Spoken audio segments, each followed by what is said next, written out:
অধিকার, সমতা, ক্ষমতায়ন, নারী ও কন্যার উন্নয়ন এই স্লোগানকে সামনে রেখে সুনামগঞ্জের জগন্নাথপুর উপজেলায় আন্তর্জাতিক নারী দিবস পালিত হয়েছে।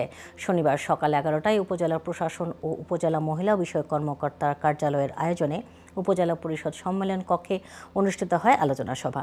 উপজেলা নির্বাহী কর্মকর্তা বরকতুল্লাহর সভাপতিত্বে এবং মহিলা বিষয়ক অধিদপ্তরের প্রশিক্ষক মোহাম্মদ অনু মিয়া সভা পরিচালনা করেন।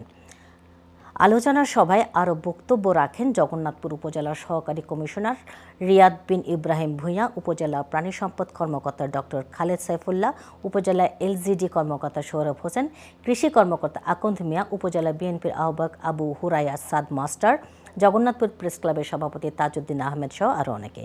অনুষ্ঠানে নারী অধিকার ও ক্ষমতায়নের বিভিন্ন দিক নিয়ে মুক্ত আলোচনা করা হয়।